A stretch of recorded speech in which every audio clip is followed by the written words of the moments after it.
So you mentioned the police department staffing levels. You mentioned that in your campaign as well. The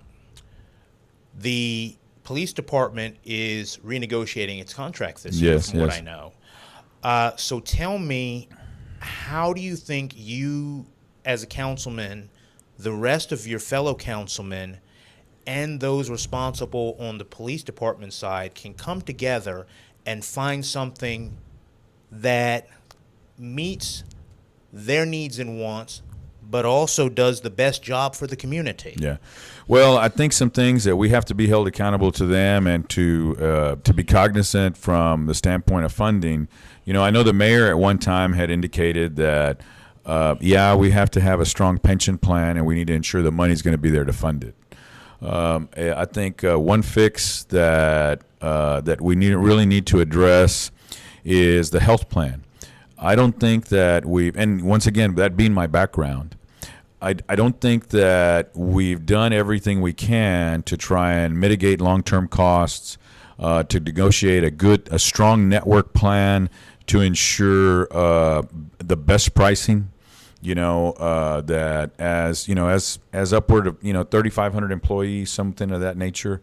I think that's a strong negotiating tool. There's only 2 hospital systems here in Corpus Christi, and so if we put them off against each other, I think putting some front end care to handle primary care benefits. If people are active and they're engaged in they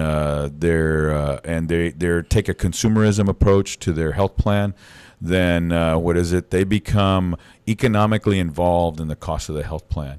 And I think what we've based on what I know, what little I know, I think what we've done is we've just handed it over to a carrier and say, okay, you take care of the hospital negotiation, you take care of the negotiating of the stop loss insurance, you take care of the pharmacy management, and kind of give us a budget, and that's where we go.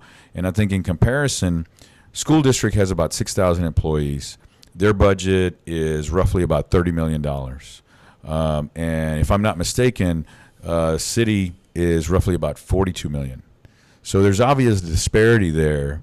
And I don't necessarily agree with everything the school district is doing, but I think we need to use that as a benchmark to say, hey, are we negotiating to the best that we can rather than handing it off to a carrier? So I think that's an opportunity. And I think if somebody like police and fire understands that, hey, if we can get a better deal and you help us get a better deal, then that's going to ensure, number one, we have more police officers. Number two, what have you, we're gonna make good on a promise that your pension's going to be there. So I think it's a balancing act, and I don't see these police officers as saying, hey, we want everything or we're not going to play. So I think that they're open-minded. The majority of them that are here are longtime residents, and I think that they want to serve this community and continue to be here.